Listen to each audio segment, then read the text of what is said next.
illness. It could be a divorce. It could be long-term employment, and or imprisonment.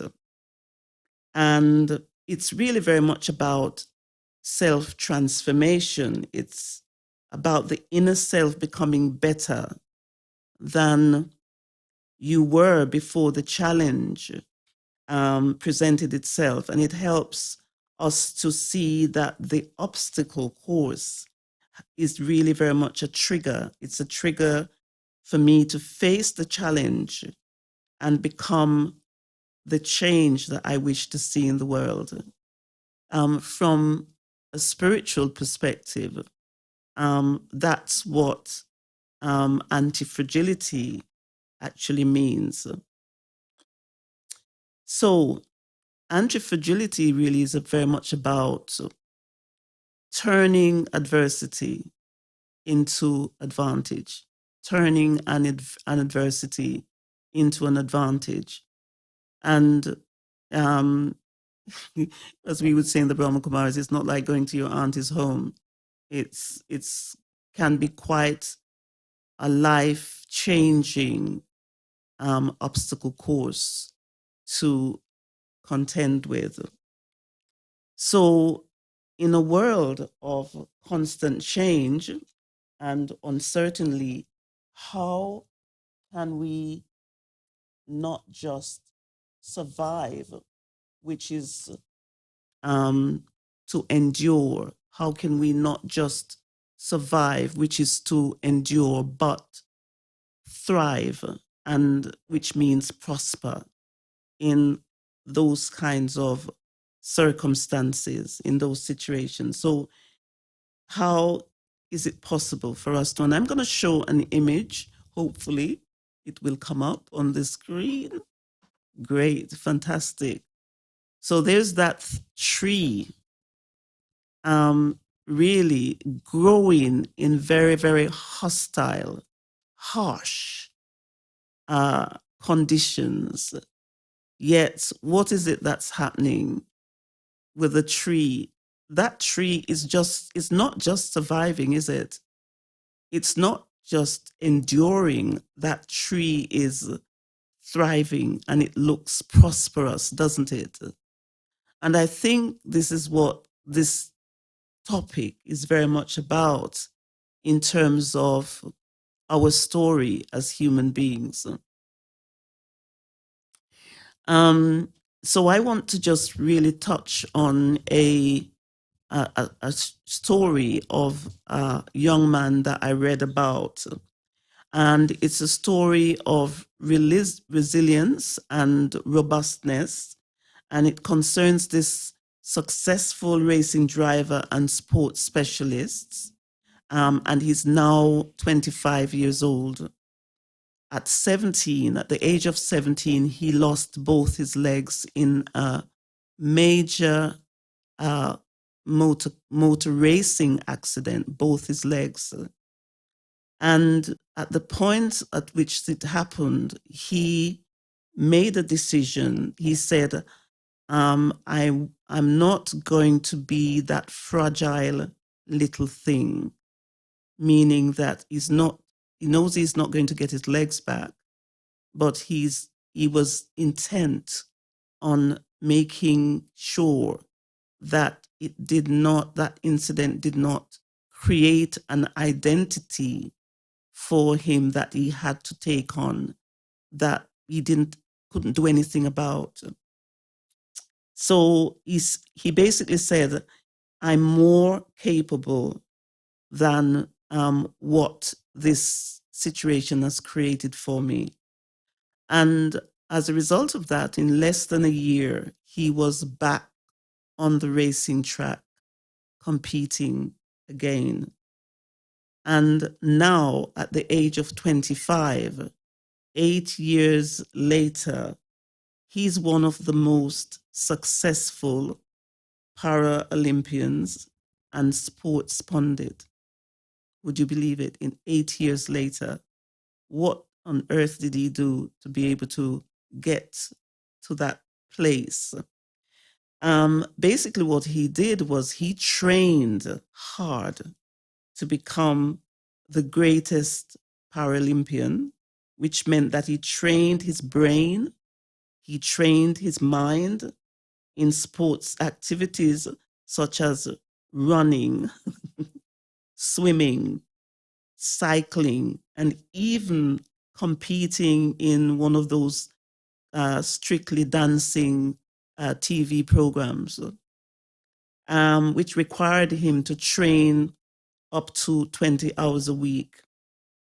So that's interesting, isn't it? It's very, very interesting. And all of that actually paid off. It paid off. He broke the world record by over 2 hours in one of the racing competitions that he did. And that raised his profile enormously. So he was actually getting fame as well as being motivated to continue, to keep his body going. Now, he's a TV personality, TV sports commentator, commenting on F1 racing and Paralympics. So what I want to say about that little story is that everything is based on one's state of mind. Everything is based on one's state of mind. Yes, things happen to us, but it depends on whether or not we train the mind to, do something else or what. Everything is a state of mind. He retrained his brain, he retrained his mind, he achieved his goal in developing the resilience and the robustness to make the breakthroughs on a mental and on an emotional level. And his body supported him. His body cooperated. And of course, it's very important for us to understand that not everyone can do this. And it doesn't mean that one is right or one is wrong, one is good or bad. Not everyone can do it. As human beings, depending on our unique level of self-awareness and capacities, we choose different goals, though none is better than the other. Self-awareness is really a unique component of consciousness because as individuals, we are all different. We are all different. And so life choices are based on awareness levels. Life choices are based on awareness levels. Becoming a doctor, becoming a lawyer, becoming a teacher, a carer, a coach, or cleaning the streets, or it could be acquiring wealth just for the sake of acquiring wealth. To reach these goals, it requires a relatively, great or lesser extent, high level of mental and emotional intelligence. Yeah, in order to be able to do those things properly, it takes a certain amount of mental and emotional intelligence. Whereas a goal to make the world a better place, requires intelligence, which is a much steeper climb in self-awareness and being challenged to first become the change that I want to see in the world. Being proof of that pudding in the eating. It's not a theoretical exercise, but it is a practical exercise. And that's what is called going beyond. resilience and robustness. Spiritual resilience and robustness. So self-awareness really is a spiritual, self-awareness is a spiritual awareness. Self-awareness, spiritual awareness is the highest level of intelligence. It's the highest level of intelligence. In contrast, a high level of emotional intelligence will ensure that one reaches the level of the sports professional or a doctor or a lawyer, but not as someone that is capable of self-change on a spiritual level, where they can become the conduit of benevolence and universal love to bring about world peace.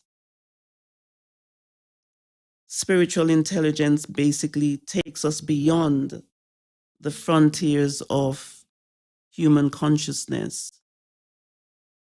So I'm going to show another slide. Oh, yep, there it is. So basically, what this slide is doing is it's actually showing you the different levels of intelligence and the extent to which we need or don't need spiritual awareness to be able to fulfill our roles as human beings. So starting from the bottom, the person with a high IQ doesn't need to have a significant amount of awareness of them as a soul, as a spiritual being. Okay.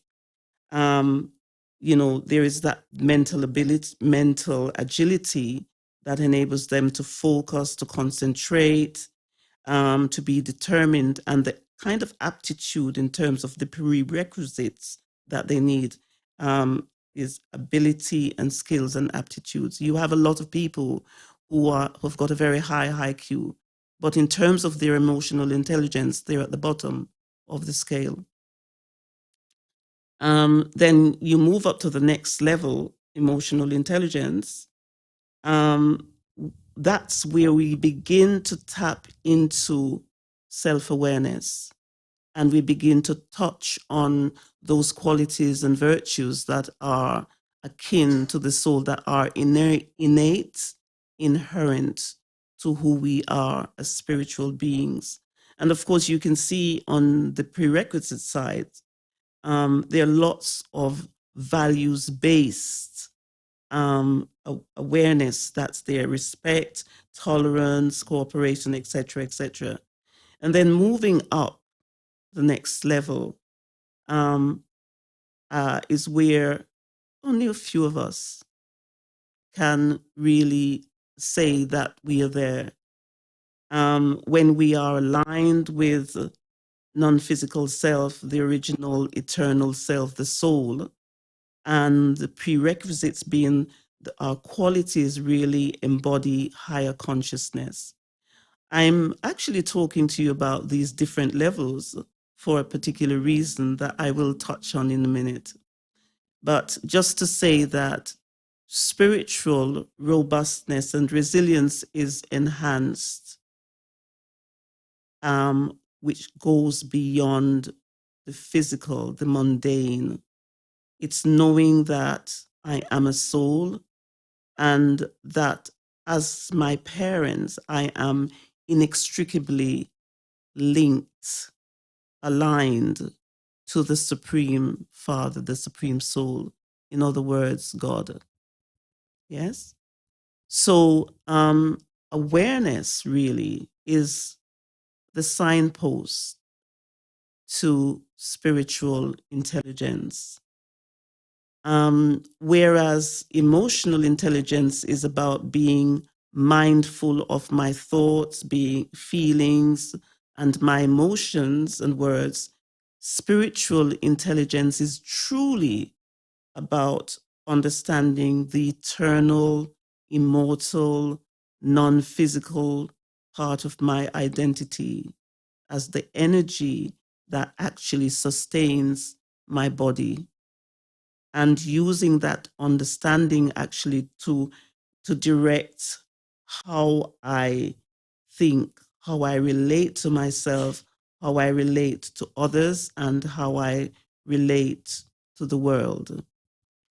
I just want to briefly talk about my spiritual journey, because I want to spend a bit of time talking about a spiritual leader that's really had a significant impact on my journey. But so in terms of my journey, yes, I use, since the past 28 years, since I've been meditating in earnest, I've been using the world as my mirror, because everything that happens, everything anyone says or does to me is a mirror of what's going on here, even though I may not be conscious of the interaction between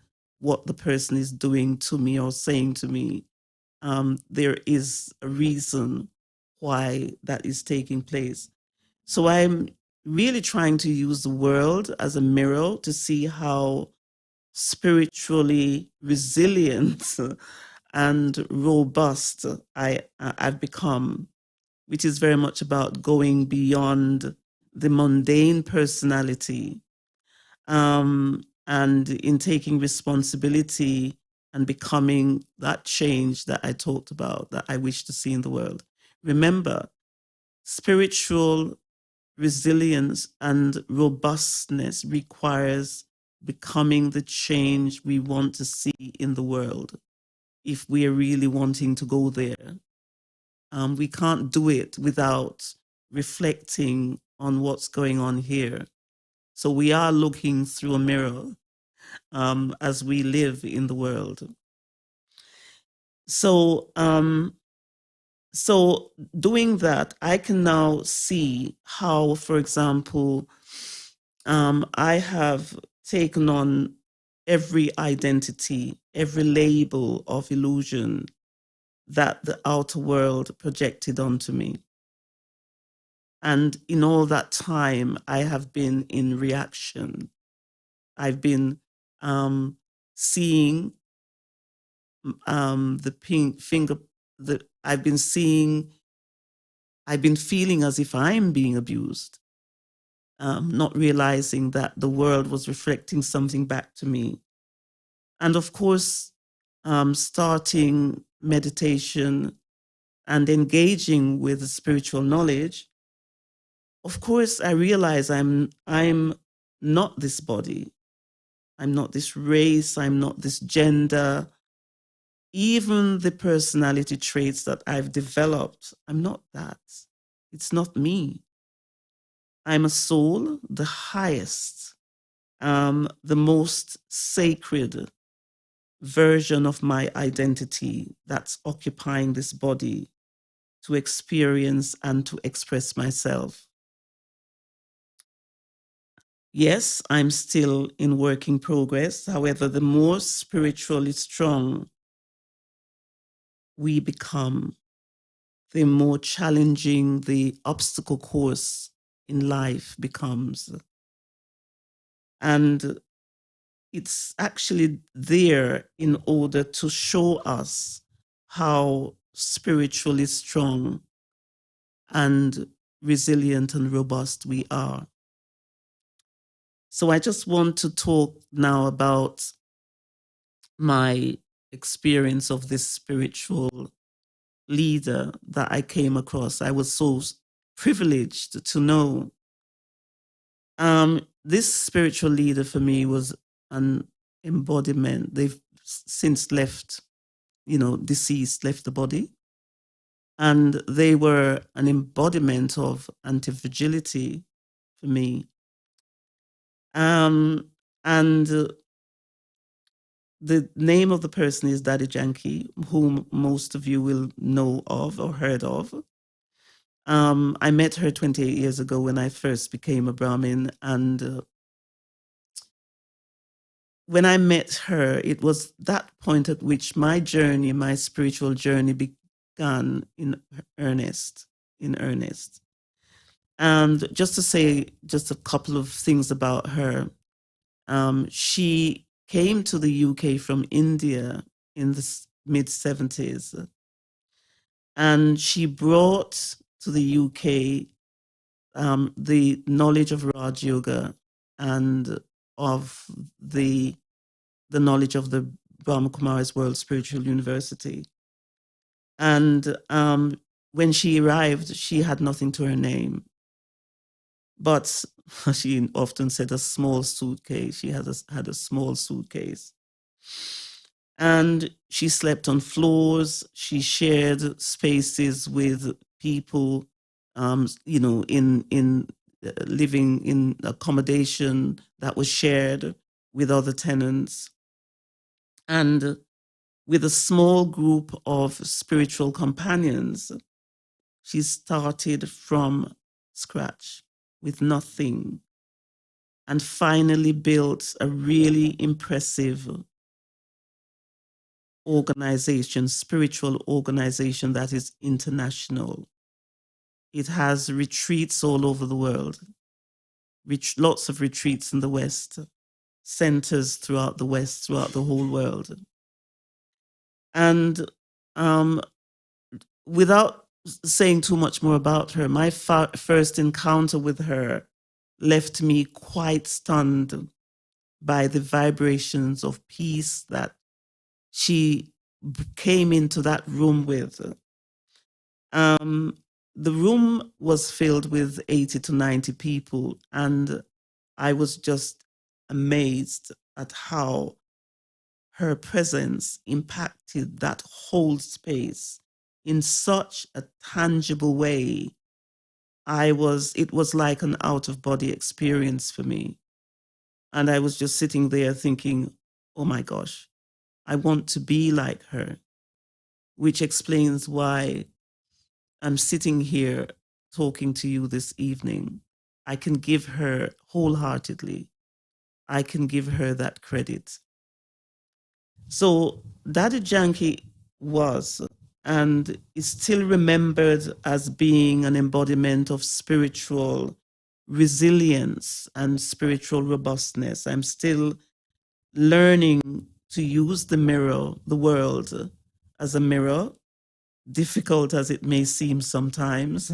Sometimes I don't make it, but it's the only way to succeed in achieving the highest level of spiritual intelligence and our goal in life to make the world a better place, because I'm sure that's an idea in the back of each of your minds. You're here this evening because in your own way, you want to make the world a better place. And actually, you know that it starts with you.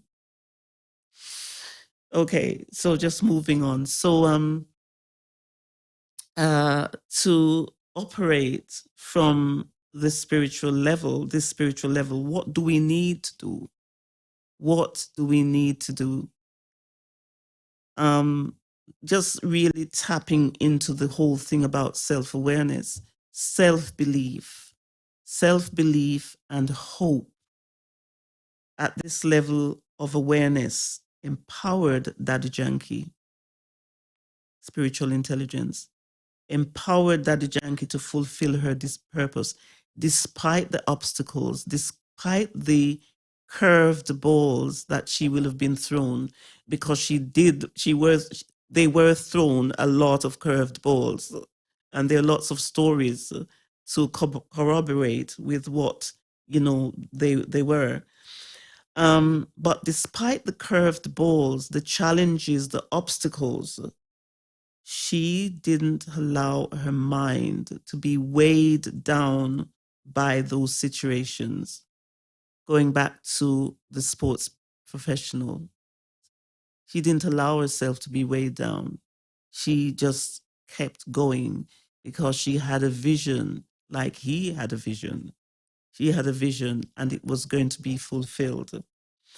So to be weighed down by circumstances means that we've allowed, I refer to as squatting gremlins of outer consciousness to wreak havoc in our minds and create disorder, because that's what's happening. And as a matter of fact, I was looking for a slide that would depict the gremlins running around, but I couldn't find one. But I mean, I'm sure you've got an idea.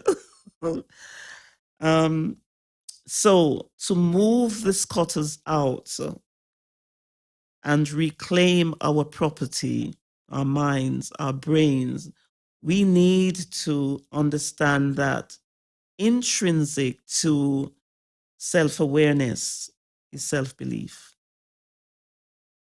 Intrinsic to self-awareness is self-belief.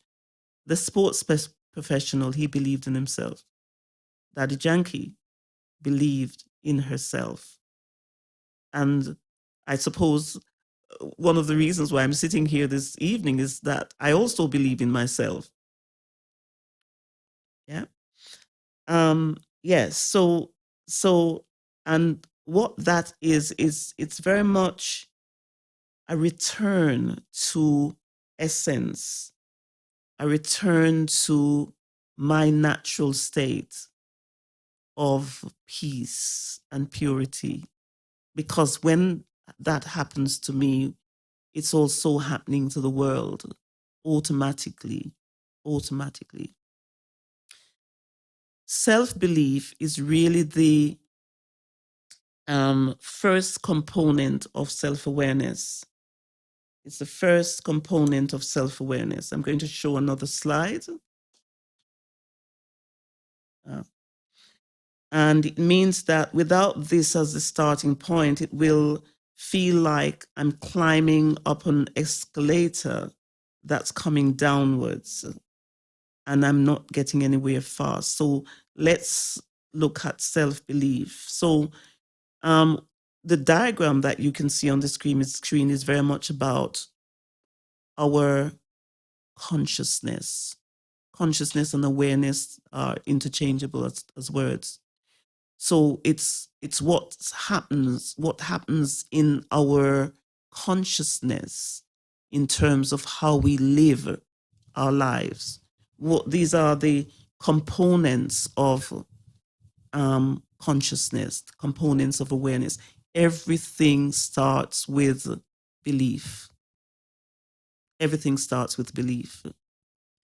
And so my belief, whatever it is I believe about myself, those conscious and unconscious things will determine, will influence my values. My values will influence my perceptions. My perceptions will influence my attitudes. My attitudes, my thoughts, my feelings and emotions, and then my feelings and emotions, my words, and then my behavior.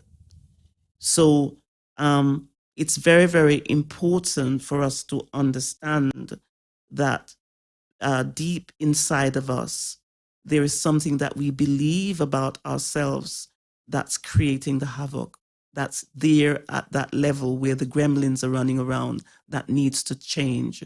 And self-awareness, engaging with who am I, will give us the understanding. The Rolls-Royce engine behind self-belief, what is it? The Rolls-Royce engine behind self-belief is knowledge. Knowledge that I am an eternal and powerful soul beyond my wildest imagination. When we get this, we are on our way to clearing the squatters out of our house, out of our minds. And I can actually talk about this because I've been there so many times in my journey. of, getting it wrong, sometimes getting it right, but sometimes getting it wrong. And so I'm just going to play a song. I'm not sure if we have enough time to play this song, but I'm going to hope we do. And I often listen to this song because I feel the lyrics, particularly when I'm experiencing challenging times, because these lyrics, they normally bring me back to the present, brings me back to what's real. So if you can play this song now, it would be really great. Thank you.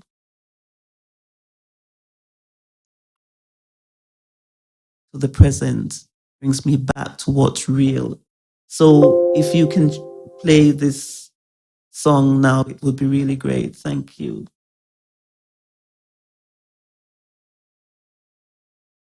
The present brings me back. I could speak the lyrics if it's easier. So I could speak the lyrics. So the title of the song is I Will Rise. I Will Rise. And it reads, it's through your wounds that the light gets in.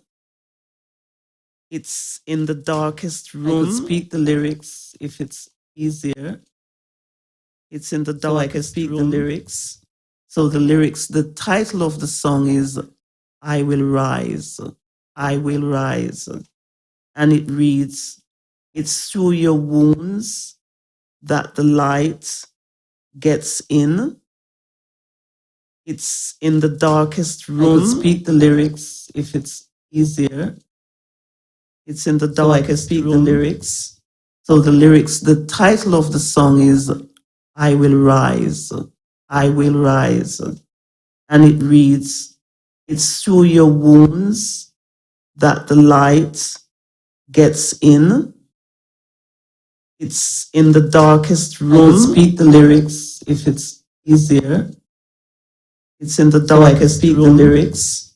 So the title of the song is I Will Rise. I Will Rise. And it reads, it's through your wounds that the light gets in. It's in the darkest room. I could speak the lyrics if it's easier. It's in the darkest room. The lyrics. So the title of the song is I Will Rise.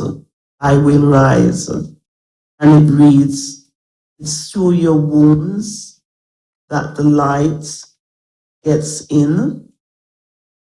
It's in the darkest room. I could speak the lyrics if it's easier. It's in the darkest room. The lyrics. So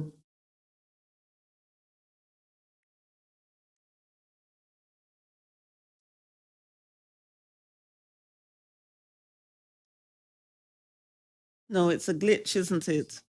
Right. Okay. So is it all right for me to just speak the lyrics? Okay. So it's in the, so it's through your wounds that the light gets in.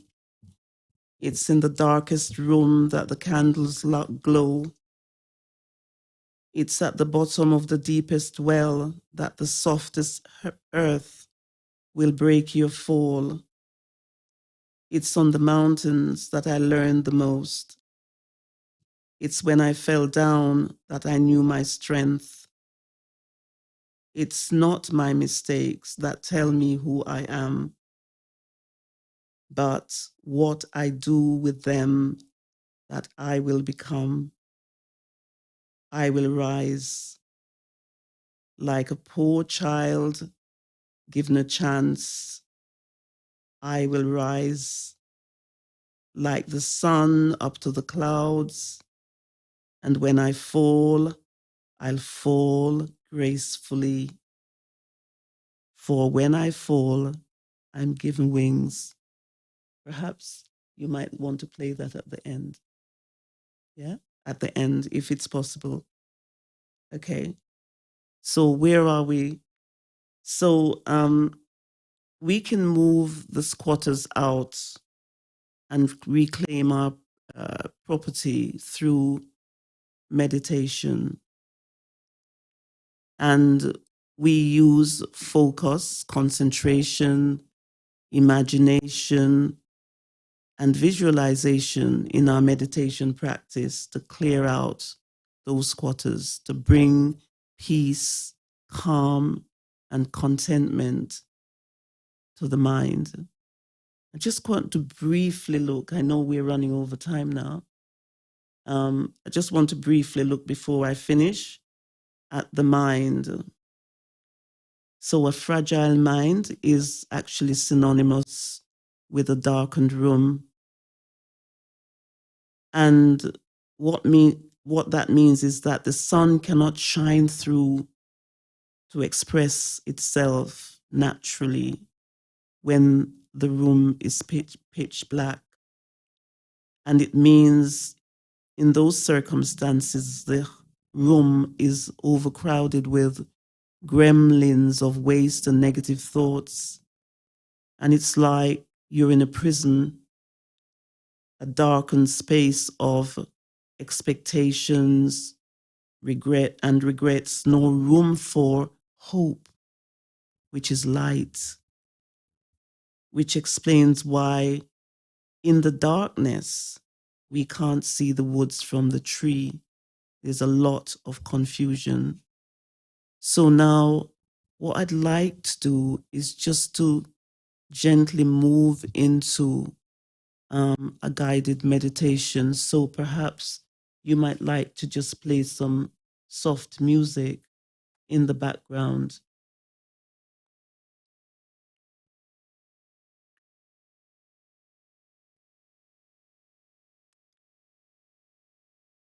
So just make yourselves comfortable. Begin to focus your attention on your breath.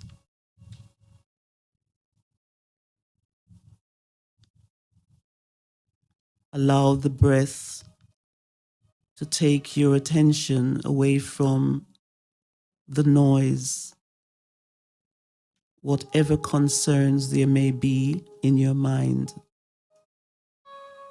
Just allow yourself to settle. Just settle within yourself and give your breath permission to be that vehicle that takes you inwards.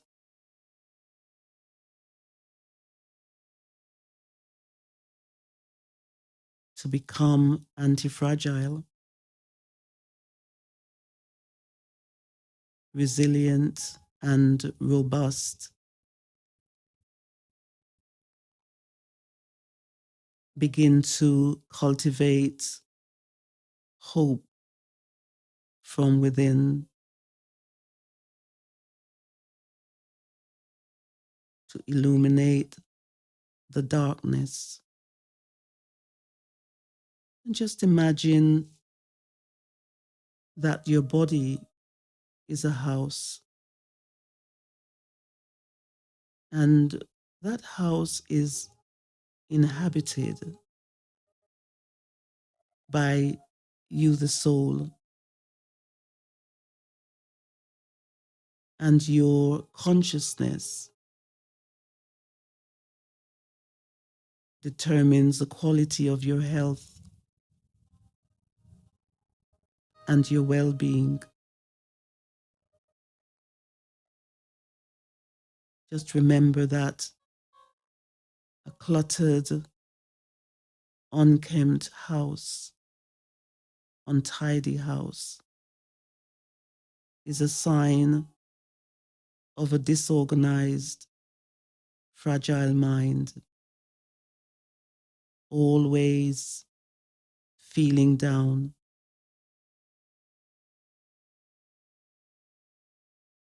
So, how does hope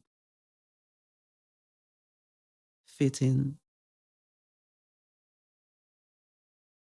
Just imagine tiny but powerful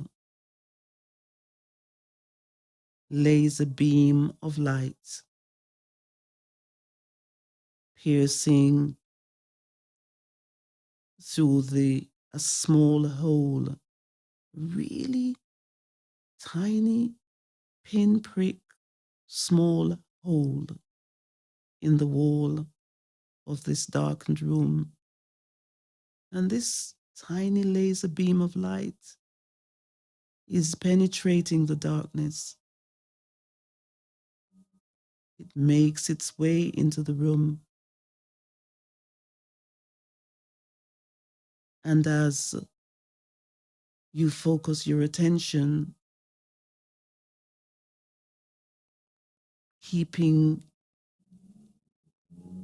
your mind focused on the light, in time, it begins to expand,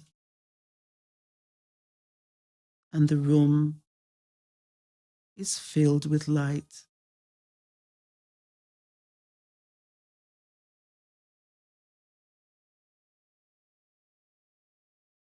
So the backdrop for self-belief and hope is self-awareness. Knowing who I am.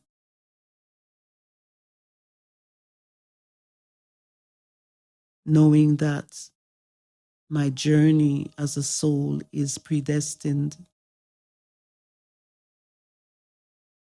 I don't know exactly what will happen each time I'm faced with a challenge, an obstacle course, but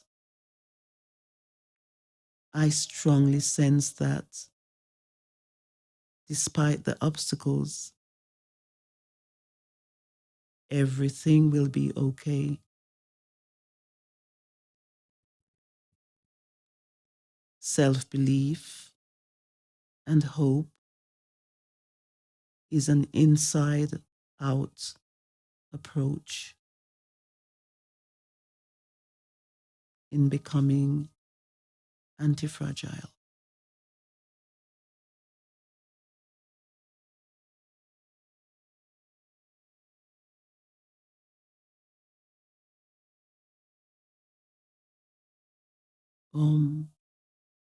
Shanti.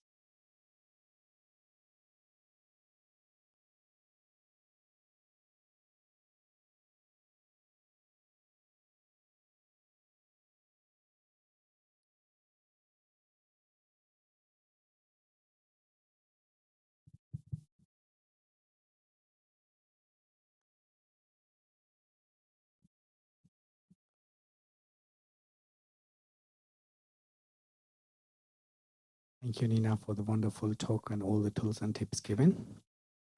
Before we go, there's a few announcements. I think it's quite quiet there because it's the beginning of the month, so rest of the month's information. Next week, same time, same place, and the topic is shift I to we, illness to wellness. Raj Yoga meditation course is starting on one of the weekend one in-house once a week, which is starting on Saturday, 5th of April. And timing is 12 to 1:15 in afternoon. So that will be like a 4 Saturdays once a week. Building self-esteem course. It's on again Saturday, 5th of April, and that is 2 to 4 p.m. Raj Yoga meditation course twice a day. It's twice a week. Starting from 7th of April, and it will be from Monday and Thursday, and the timing is 6 to 7:30 p.m. And fast track Raj Yoga meditation course, starting from also Monday 7th of April, but it's in the morning. Timing is 6 to 7 in the morning, but that's online only, not in-house. The other ones all are in-house. If anybody wishes to join online, you can join online. And if you go into the Inner Space Wembley website, You will get a link to register and you will get a link to join. And Sunday morning meditations, which is again online, and that is 10 to 10:45 in the morning. And our in-house reflective meditations every Mondays and Thursdays, 7 to 7:30. So everybody is welcome to join in. So once again, thank you very much, and I have a safe journey back home. Do you have any questions? Yeah, in case if anybody have a questions, I can pass the mic on. I'd love to answer. We have 5 minutes. Okay, sure. We have 5 minutes. I just wanted to ask you about this word fragility, because it felt like there were very negative connotations about it, that, the meaning of it. But actually, sometimes I feel that fragility, there's a softness to it as well. I mean, I know that I have been very fragile for 2 years since my mum had her stroke, but it doesn't mean my friends have had to pussyfoot around me or can't, that what they do is, and what I've done with my friends when I know maybe they've gone through something, or when I work with recovering alcoholics and I know that they're in a fragile place, it's about nurturing and caring and just being aware that they're in that space for that moment. It doesn't necessarily mean that they're weak or I'm weak. I'm a very strong person, but I can become fragile. And I think that's something to be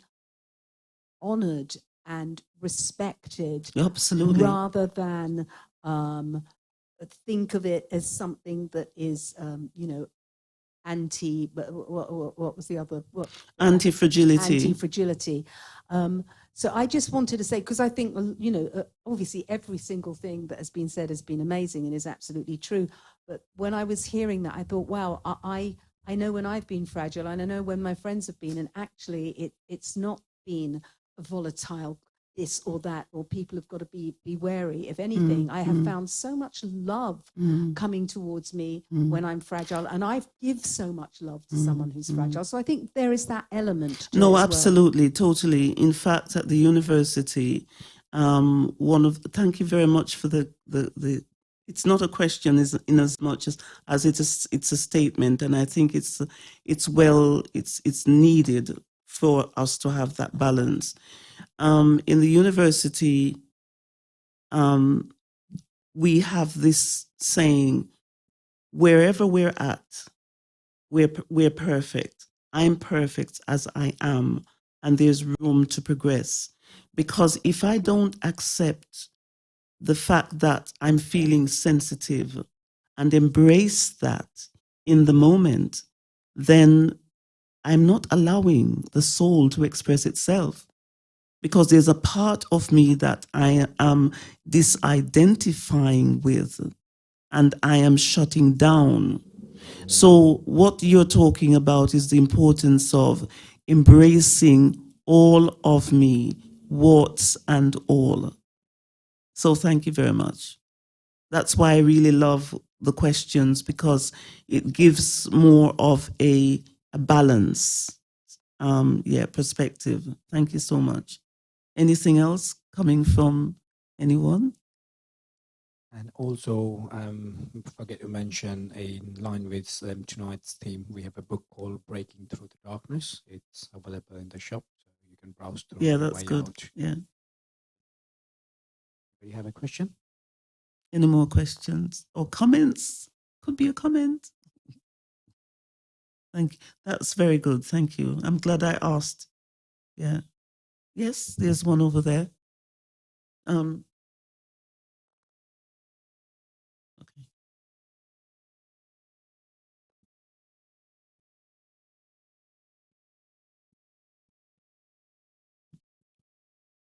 Yeah, one question I have is, what was the name of the Paralympian you were talking about? Oh gosh. Actually, I can't remember his name. You were saying else. I was thinking that who that. It was in one of those daily newspapers. Actually, I mean, I just picked it up on the bus. I'll have a look on that. One morning, and I thought, that would be good for my talk. Yeah. I can't remember his name, but he's somebody who is actually current. He's a TV personality at the moment, commenting on sports. Yeah. Incredible, isn't it?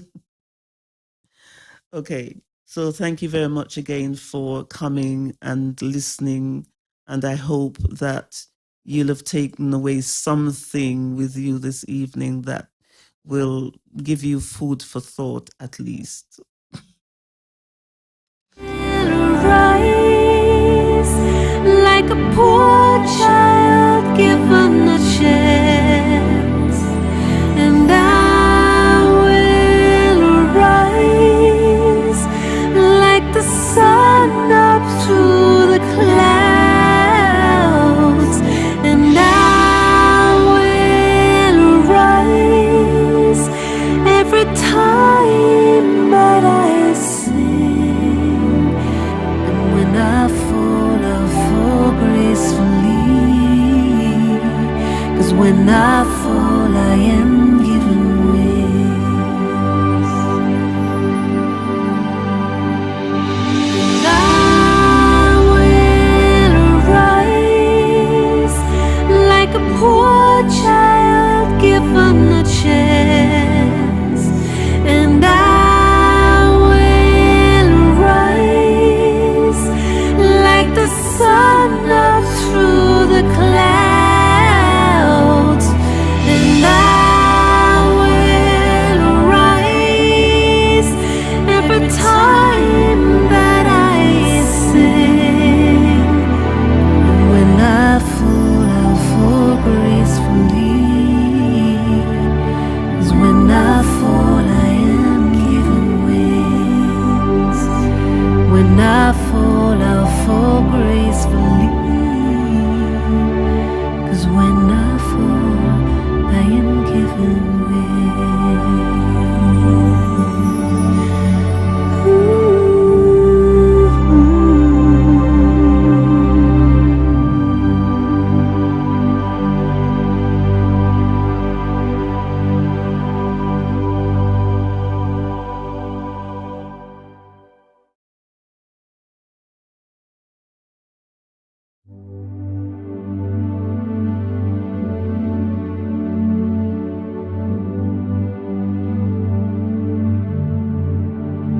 It's through your wounds that the light gets in.